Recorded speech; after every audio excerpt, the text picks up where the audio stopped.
ಕಣ್ಣು ಮಂಜು ಈ 40 ವರ್ಷಕ್ಕೆ ಸಣ್ಣ ಸಣ್ಣ ಇದು ಕಾಣಲ್ಲ. ತಲೆನೋವು ಟೆನ್ಷನಿಂದ ಬರುತ್ತೆ, ಚಿಂತೆ ಮಾಡೋದ್ರಿಂದ ಬರುತ್ತೆ. ಎಷ್ಟು ಜ್ಞಾನ ಇರುತ್ತೋ ಅಷ್ಟು ಆದಾಯ ಇರುತ್ತೆ ತಿಳ್ಕೊಳ್ಳಿ. ಎಷ್ಟು ಕಂಫರ್ಟಬಲ್ ಆಗುತ್ತೆ, ಎಷ್ಟು ಅದ್ಭುತವಾಗುತ್ತೆ ಅನ್ನೋದನ್ನು ನೀವೇ ಅದನ್ನು ಫೀಲ್ ಮಾಡ್ತೀರ. ಮಾಟ ಮಂತ್ರ ಮಾಡಿಸಿದ್ದರೆ ಮಾಡಿಸಿದವರಿಗೆ ತಿರುಗುಬಾಣ ಆಗ್ತದೆ.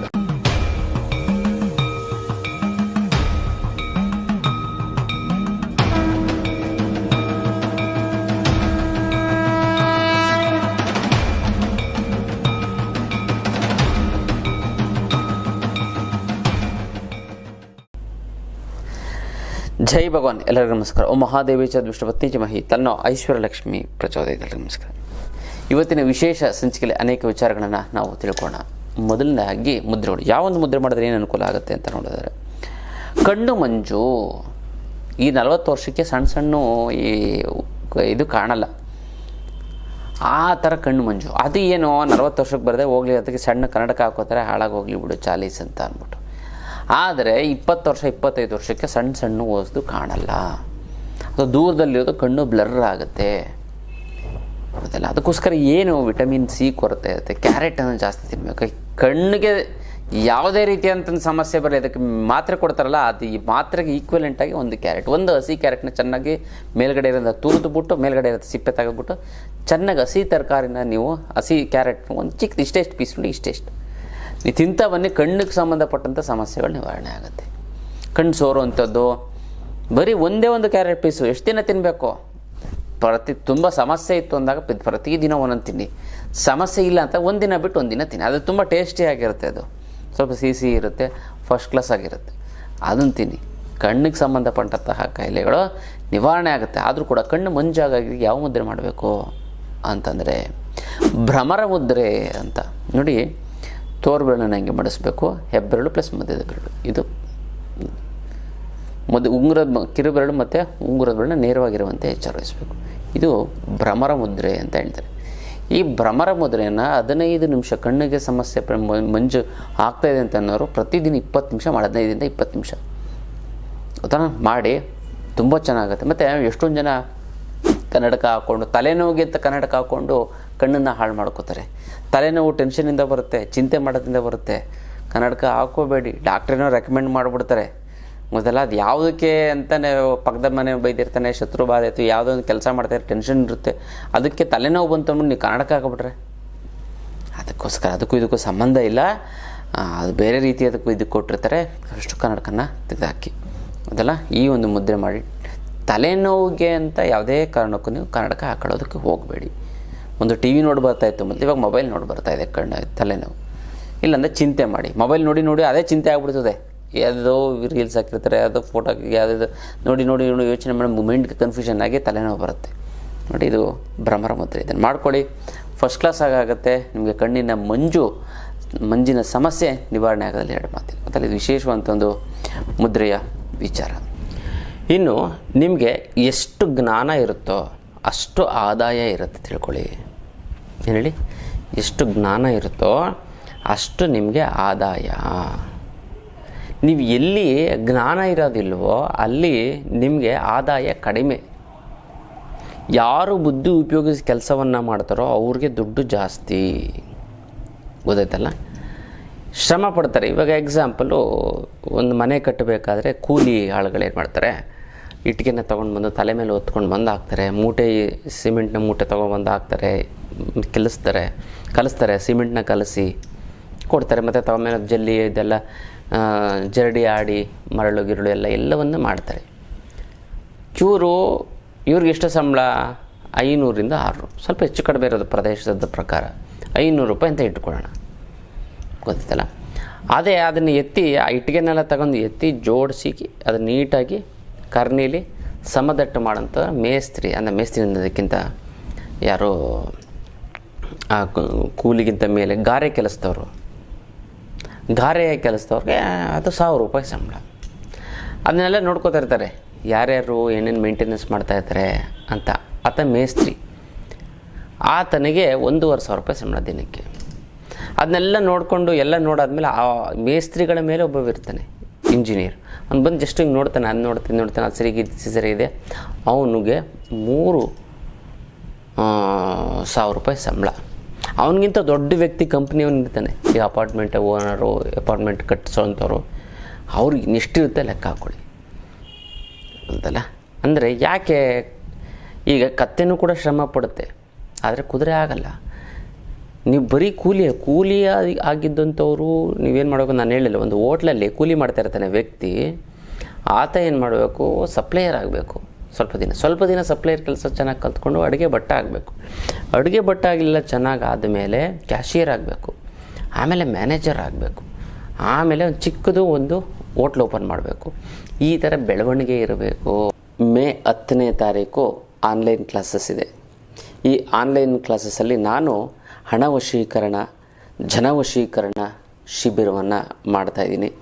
ಖಂಡಿತವಾಗ್ಲೂ ಕೂಡ ಅದಕ್ಕೆ ನೀವೆಲ್ಲ ಜಾಯ್ನ್ ಆಗಿ ಹೆಸರನ್ನು ಬರೆಸಿ ಮತ್ತು ಬೇಗ ರಿಜಿಸ್ಟರ್ ಆಗಿ, ಖಂಡಿತವಾಗ್ಲೂ ಕೂಡ ಆ ಹಣ ವಶೀಕರಣ, ಜನವಶೀಕರಣ ತಂತ್ರವನ್ನು ನಾನು ನಿಮಗೆ ತಿಳಿಸ್ಕೊಡ್ತೀನಿ ಆನ್ಲೈನಲ್ಲಿ. ಅದ್ಭುತವಾದಂಥ ಒಂದು ವಿಚಾರಗಳು. ಯಾಕಂದರೆ ಇದು ತುಂಬ ಅವಶ್ಯಕತೆ ಇದೆ. ಯಾಕಂದರೆ ನೀವೊಂದು ಹೊರಗಡೆ ಹೋಗ್ಬೇಕು ಅಂತಂದ್ರೂ ಕೂಡ ಏನು ಡ್ರೆಸ್ ಮಾಡ್ಕೊಂಡು ಹೋಗ್ತೀರಾ, ಏನಕ್ಕೆ, 4 ಜನ ನಂಗೆ ಗೌರವ ಕೊಡಲಿ, ಅವ್ರು ವಶೀಕರಣ ಆಗದಿದ್ದರೆ ಪರವಾಗಿಲ್ಲ, ನಮ್ಗೆ ರೆಸ್ಪೆಕ್ಟ್ ಕೊಡಲಿ ಅನ್ನೋದು.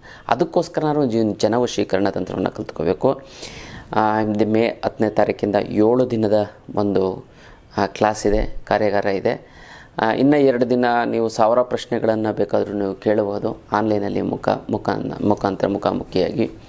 ಅದ್ಭುತವಾದಂಥ ಕ್ಲಾಸಸ್ಸು. ಅದನ್ನು ನೀವು 7 ದಿನದಲ್ಲೇ ನಿಮಗೆ ರಿಸಲ್ಟನ್ನು ನಾನು ತೋರಿಸ್ತೀನಿ. ಎಷ್ಟೊಂದು ಹಣಕಾಸಿನ ಒಂದು ಸಮಸ್ಯೆ, ಬರಬೇಕಾಗಿರೋ ದುಡ್ಡು ಎಲ್ಲ ಕೂಡ ಬಂದ್ಬಿಡುತ್ತೆ. ಮೇಯ್ನಾಗಿ ಬರಬೇಕಾಗಿರೋ ದುಡ್ಡು ಒದ್ದಾಡ್ತಾರೆ ಜನ. ಯಾಕಂದರೆ ಇವ್ರು ಕಷ್ಟಪಟ್ಟಂಥ ದುಡ್ಡು ಬೇರೆ ಹಂಗೆ ಹಂಗೆ ಹೋಯ್ತು ಅಂದರೆ ತಲೆ ಕೆಡಿಸ್ಕೊಳಂಗಿಲ್ಲ. ಇವ್ರು ಬರಬೇಕಾಗಿರೋ ದುಡ್ಡು ಇದೆಯಲ್ಲ, ಅದು ತುಂಬ ಅಂದರೆ ತುಂಬ. ಮತ್ತು ಯಾವ ರೀತಿ ಗುಪ್ತಧನವನ್ನು ಆವಾಹನೆ ಮಾಡಬೇಕು ಅದನ್ನು ನಾನು ಹೇಳ್ಕೊಡ್ತೀನಿ. ಮತ್ತು ಲೈಫ್ ಲಾಂಗ್ ನೀವು ಎಷ್ಟು ದುಡ್ಡು ಖರ್ಚು ಮಾಡೋದು ನಿಮಗೆ ದುಡ್ಡು ಬರ್ತಾನೇ ಇರಬೇಕು, ದುಡ್ಡು ಖರ್ಚೇ ಆಗಬಾರ್ದು. ಆ ರೀತಿ ಏನು ಮಾಡಬೇಕು ಅಂತ ನಾನು ತಿಳಿಸ್ಕೊಡ್ತೀನಿ. ಇದೆಲ್ಲ ಅದ್ಭುತವಾದಂಥ ಒಂದು ತಂತ್ರದ ಒಂದು ವಿಚಾರಗಳಾಗಿರುತ್ತೆ. ಖಂಡಿತವಾಗ್ಲೂ ಕೂಡ ನೀವು ಮಿಸ್ ಮಾಡದೆ ಈ ಒಂದು ಕ್ಲಾಸಸ್ಸನ್ನು ಜಾಯ್ನ್ ಆಗಿ ಅಲ್ಲ. ಇದು ವಿಶೇಷವಾದಂಥ ಒಂದು ಹಣ ವಶೀಕರಣದ ತರಗತಿ ಮತ್ತು ಕಾರ್ಯಾಗಾರ ಮತ್ತು ಶಿಬಿರ ಅಂತ ಹೇಳ್ಬೋದು. ಸೊ ಈ ಬೆಳವಣಿಗೆ ಬರಬೇಕು ಅಂತಂದರೆ ನಿಮಗೆ ಜ್ಞಾನ ಇರಬೇಕು. ನೋಡಿ, ನಿಮಗೆ ಕಡಿಮೆ ದುಡ್ಡಿದೆ ಅಂದರೆ ನಿಮ್ಗೆ ಅಷ್ಟೇ ಜ್ಞಾನ ಇರೋದು ಅಂತ ತಿಳ್ಕೊಬಿಡಿ. ನಿಮಗೆ ಜಾಸ್ತಿ ದುಡ್ಡಿದೆ, ಅವ್ರಿಗೆ ಜಾಸ್ತಿ ಜ್ಞಾನ ಇದೆ ಅಂತ ತಿಳ್ಕೊಬಿಡ್ತಾರೆ. ಒಬ್ಬ ಹುಡುಗನ ಅಥವಾ ಒಂದು ವ್ಯಕ್ತಿನ, ಒಬ್ಬ ಪುರುಷನ ನೋಡ್ತು ಅಂತಂದರೆ ಅವನು ಎಷ್ಟು ದುಡ್ಡಿದೆ ಅದಕ್ಕೆ ತಕ್ಕಂಗೆ ಬುದ್ಧಿ ಇದೆ ಅಂತ ಜನಗಳು ಕನ್ಸಿಡರ್ ಮಾಡ್ತಾರೆ. ಶ್ರೀಮಂತಂಗೆ ಏನಕ್ಕೆ ಬೆಲೆ ಕೊಡೋದು? ಅವ್ನು ಬುದ್ಧಿ ಇದೆ ಅಂತ.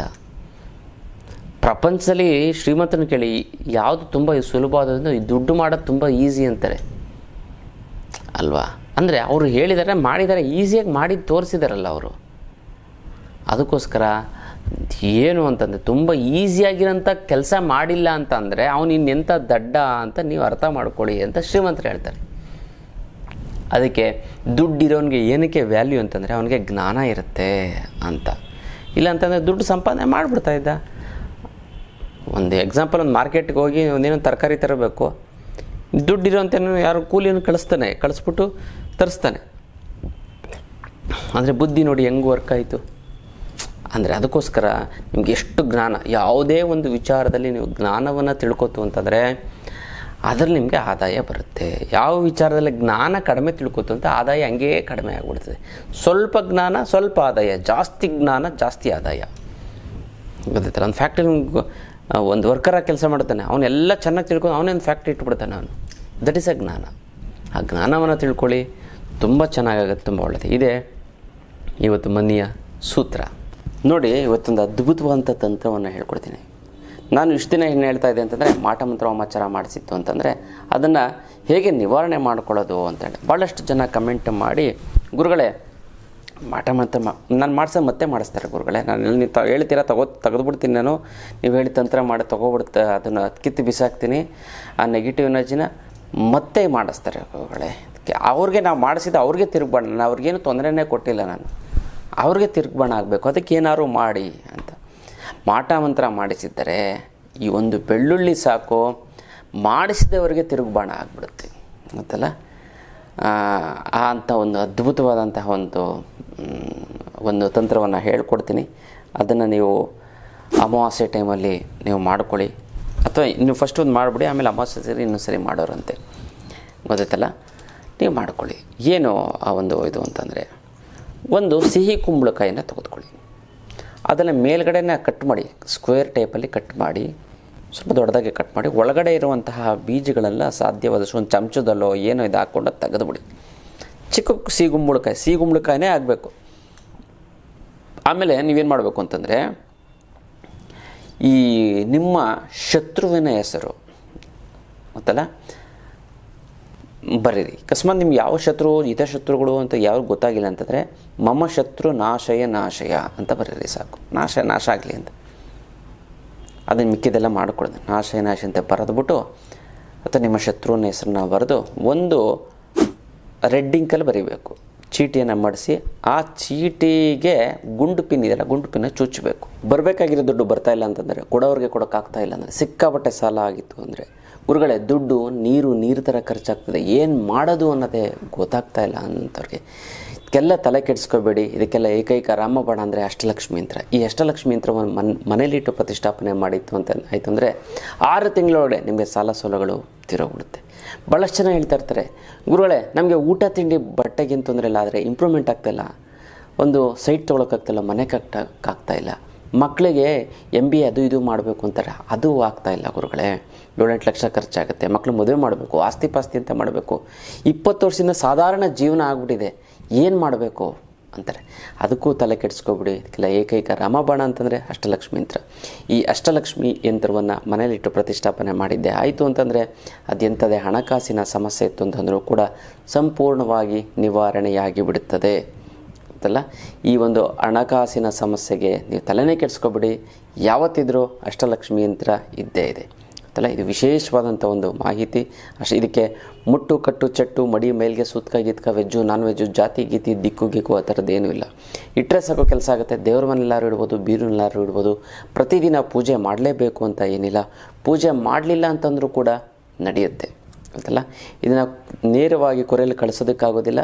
ನೇರವಾಗಿ ಖುದ್ದು ನನ್ನ ಭೇಟಿಯಾಗಿ ತೆಗೆದುಕೊಂಡೋಗಿ ನಿಮ್ಮ ಎಲ್ಲ ಹಣಕಾಸಿನ ಸಮಸ್ಯೆಗೆ ಅಷ್ಟಲಕ್ಷ್ಮಿ ಯಂತ್ರ ಇದೆ ಅಂತ ನೀವು ಮರೆಯೋದಕ್ಕೆ ಹೋಗಬೇಡಿ ಗೊತ್ತಲ್ಲ. ಇದು ಅಷ್ಟಲಕ್ಷ್ಮಿ ಯಂತ್ರದ ವಿಚಾರ.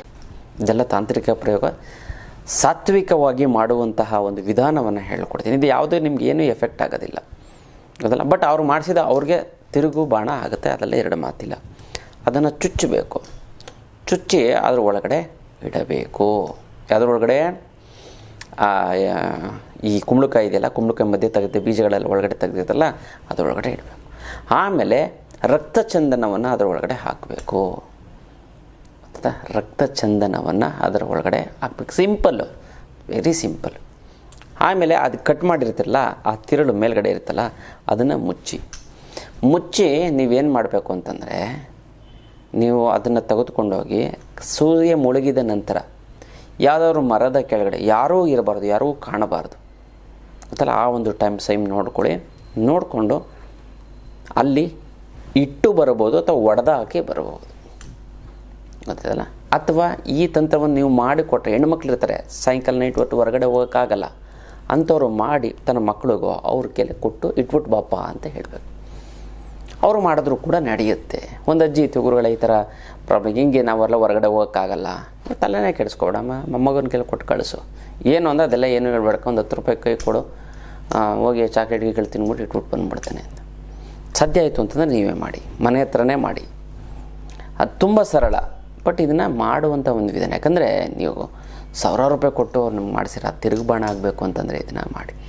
ನಿಮ್ಗೆ ಎಷ್ಟು ಅದು ಇಟ್ಟು ಬಂದು ಒಂದು ಅರ್ಧ ಗಂಟೆ ಒಂದು ಮೈಯೆಲ್ಲ ಎಷ್ಟು ಆರಾಮಾಗುತ್ತೆ, ಎಷ್ಟು ಕಂಫರ್ಟಬಲ್ ಆಗುತ್ತೆ, ಎಷ್ಟು ಅದ್ಭುತವಾಗುತ್ತೆ ಅನ್ನೋದನ್ನು ನೀವೇ ಅದನ್ನು ಫೀಲ್ ಮಾಡ್ತೀರಾ ಅಂತಲ್ಲ. ಅದನ್ನು ಮಾಡ್ಕೊಳ್ಳಿ, ತುಂಬ ಚೆನ್ನಾಗುತ್ತೆ, ತುಂಬ ಒಳ್ಳೆಯದಾಗ್ತಾ ಬರುತ್ತೆ.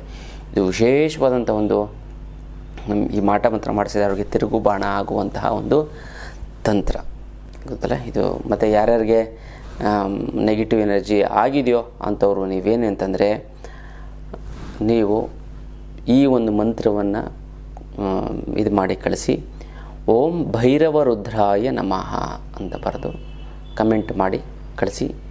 ನಾನು ಇಲ್ಲಿ ಸಂಕಲ್ಪವನ್ನು ಮಾಡ್ತೀನಿ, ನೀವು ಅಲ್ಲಿ ತಂತ್ರವನ್ನು ಮಾಡಿ, ಒಂದಕ್ಕೊಂದು ಸೇರಿ ತುಂಬ ಚೆನ್ನಾಗಾಗತ್ತೆ, ಒಳ್ಳೆಯದಾಗ್ತಾ ಬರುತ್ತೆ. ಮಾಡುತ್ತಲ್ಲ, ಇದು ವಿಶೇಷವಾದಂಥ ಒಂದು ತಂತ್ರದ ವಿಚಾರ.